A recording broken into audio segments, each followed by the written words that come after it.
Hello and welcome to Friends List, everyone. I'm Samit Sarkar, a reporter at Polygon. We're halfway through the week before E3 2014. I'm very excited to have my sports colleague, senior reporter Owen Good on the show. Owen, how's it going? It's going great, Samit. Thanks for having me on the show. This is my Friends List debut. Glad to make it with you. Wow, I'm glad too. I know we've been wanting to get on the show together to talk about some sports games, but we're talking about something different today, which is still very exciting. A new game announcement that's happened last week, I believe. Homefront: The Revolution from Crytek and Deep Silver. So this is a brand that may be familiar to gamers, but what's the setup here, Owen? Well, the setup is this is a game that is a follow-up to something that THQ published in 2011. North Korea it's in an alternate future, and North Korea has dominated or annexed so much of the Far East that it's capable of invading and occupying the United States. The original Homefront back in 2011, that game was set in Montrose, Colorado.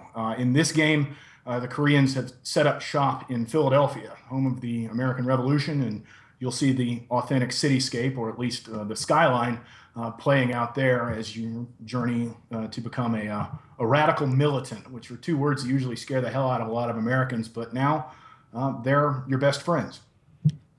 That's great. I feel like the whole Homefront franchise is about this very perversion, or this really weird perversion of what we know in American history, and I think history buffs will remember that Philadelphia was once a capital of the early United States, or I guess the colonies. I can't remember exactly, but anyway, what's the character you're playing? You said he was journeying, or his journey will take him to become a radical militant against the invaders. But can you tell me more about this guy? Well, I assume that he's going to become a radical militant rather quickly, because this is a first-person shooter after all, and you've got to get to the action very quickly. His name is Ethan Brady. He's a young man, as all of these titles nearly always involve. They didn't give a lot of his backstory, what particularly motivates him to rise up against the occupation. But he is the principal character, and he will be interacting with, all sorts of others in the cell, within Philadelphia, and they are out to strike as guerrillas against the Korean People's Army. And mostly what that entails is a lot of fast work. The idea that you're going to go up and shoot everybody in the face and that's how you're going to save the day is not really going to work here. So you've got to start adjusting your expectations for what mission success really is. Mm-hmm. And so, this game is set in Philadelphia. It's you versus this very large, very powerful North Korean army. So what are the sort of tools you have at your disposal to fight back as guerrillas? Well, they will have more advanced weapons and armor and vehicles than you will, but obviously you've got a lot of improvised things.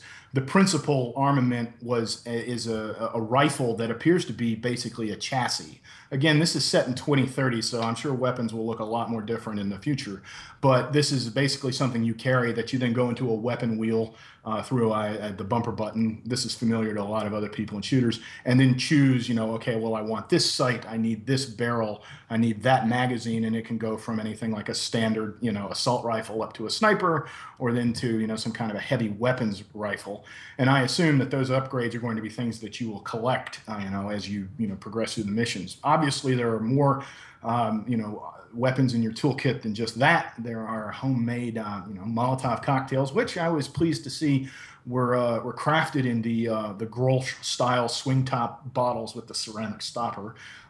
Seems to be a little bit of an expense in the equipment cost there, but they also have an RC car that you can slap explosives on and drive it up to the door of whatever you want to blow up. And the other tool that you'll have is this smartphone that has a set of hacked security codes. That's the premise, and so what you use it for is to scan the landscape and identify threats. And you can also, mark particular targets, moving targets. I guess an example of that would be what you did in Far Cry 3 to stay aware of, who you're fighting. Mm-hmm. And now the original Homefront, which was developed by Chaos Studios, and it was a THQ game. That, I think, as far as I'm aware, the campaign was a sort of fairly standard linear shooter, with the different chapters. Is that the same setup this time around? No, it was going to be the same setup, or at least it sounded like it was. I talked to a guy from Crytek, and he said that when this was under THQ and they'd contracted with them, they were going to be doing another linear, mission-based shooter. It didn't sound like Crytek really wanted to do that. And when THQ, of course, went belly up back at the beginning of 2013, and all of its assets were dissolved or liquidated, basically, Crytek bought Homefront, seeing the potential in it, and now that they fully own it and control it, they've decided to go open world with it. And what we saw at a preview event, we did not see the entirety of the open world. Obviously, we have to sort of take a lot of these things on faith.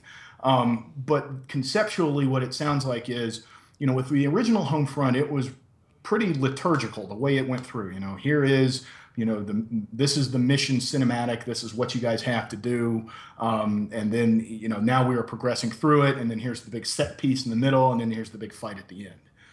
With an open world Homefront, there's supposedly like a living, breathing occupation that's going on all around you and people's reactions to that.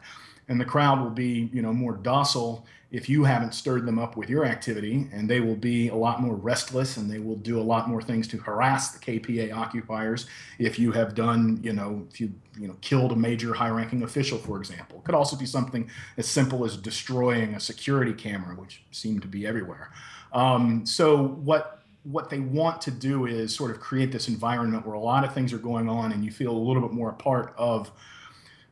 I would say that the best case scenario here is you're going to feel more a part of the occupation than you are just an actor in a story. And that would be my hope for what Homefront's going to deliver. Now, obviously, this is far down the line. Crytek is talking about releasing this in 2015, and I'm sure they've got a lot of work to go. And open world games we've seen can really run the gamut in how well they're executed and how interesting they are. But that is sort of I think that's the value that they see, and it's apparent to me in taking this franchise to that format. Mm-hmm. And now, comparing also the sequel or to the original Homefront, I think you said in your preview on Polygon that you felt the original game, for whatever its faults were, did a pretty good job of setting up a plausible scenario, setting up this invasion, by North Korea as something that could happen in that universe. So, what's the world building that you saw here? I mean, did you get a sense of what the universe looks like in this Philadelphia in 2030? We didn't get much of a sense of the continuity from the original story, into this. In the original Homefront, the Koreans invaded at the West Coast, and might be added, obviously there's some technical magic that goes with this. They detonated a huge EMP burst that blacked out the entire United States. But it was the series of events leading up to that had dissipated the United States political will to fight, that had withdrawn them from their allies, that had left the nation like resource strapped and engaged on multiple foreign fronts and a bunch of other wars. That it all kind of, came together in this stew that seemed not necessarily possible, but reasonably plausible. And the guy behind it, or at least the consultant on it, was, John Milius, who, wrote the ultimate teenager fantasy in 1984, Red Dawn, which had a less good reboot later. And that was about the Soviets invading, and it was set in Colorado, and everybody had a little bit of an easier time believing that one. But here, the KPA is in Philadelphia, so we're going to assume that something must have happened at the end of the first game to make it not such a hopeful outcome for the Americans. And now the Koreans are in control fully of the nation, if they're along the eastern seaboard. So, their presence is definitely, part of the landscape. I mean, Philadelphia is a bad-looking place. It's a bad-looking place anyway, but I digress. But no, it's obviously, when we can talk a little bit more here, I mean, this is a game that's being done in CryEngine, and Crytek is very well known for just pouring on the luxurious visuals, and I saw a lot of that too. But, this is not Korea or some foreign occupier with a tenuous grasp. If they're in a major city, they are in control. So, the reason I ask is, I didn't play much of the original Homefront, but the stuff that I did see in terms of the way they were trying to, illustrate the relationship between the invaders and the U.S. citizens who are still there. A lot of it seemed very heavy-handed to me. Like, there's a cutscene I remember. You're like in a bus being transported somewhere, and you're driving along a street, and they like there's a firing squad basically, and they just kill someone, and then there's like another sequence where like you're in a pile of bodies or something, and Yeah. Like I said, it all seemed very heavy-handed, and I'm just wondering if you got any sense of whether there's some more subtlety in the world building this time around. That's really hard to assess. We saw a single mission. I would like to think that Crytek's going to be a little more subtle. You were right. Homefront, the original, was a particularly in-your-face game. I mean, they shot parents in front of a toddler, for example, and it just. Some of it is like, wow, this is really raw. I mean, I can't believe a video game did that. And then some of it was like, oh, wait a minute, that's a little too far. With this, though, I mean, like an example of some things that I saw were some open world events that we were told we could interfere with if they made us that mad. But they were a little archetypal, and it was, the loudmouth Fred Flintstone Philadelphian, yelling at some big floating propaganda drone. And then these two, KPA stormtroopers come over and beat the crap out of them. Those kinds of things were what I saw going on. But I also saw, like, I saw an idle, unemployed, morale-beaten population sort of walking around the city with, not a lot of hope or fun in their lives, kind of what you would expect to see, in any other occupied, morale-beaten, unemployed, idle city, in a foreign conflict somewhere else in the world. So, there was reasonable fidelity to that. Okay. And another element you mentioned in your preview, but it doesn't sound like there's much info about it at this point, but there's going to be 4-player online co-op in the campaign. Is that right? Yes, that's correct. You will have... they're not talking about any other multiplayer modes yet. We assume that they're going to do something, but who knows? But yes, and I guess it'll be even drop in, drop out. But in your campaign, if you need some friends to, some guy's going to go set the charge to create a diversion somewhere, that's available to you. So teamwork, it sounds like, will play a little bit, more of a role here. I don't know. I think that's going to have to be something that's like carefully structured, because if there's an optimal way to proceed through a mission, you should get some kind of visual cue on that, and somebody should know what their job is. If you're just leaving it to people on their own microphones to coordinate, I think they're going to default to shooting everybody in the face, unless you really know who you're working with.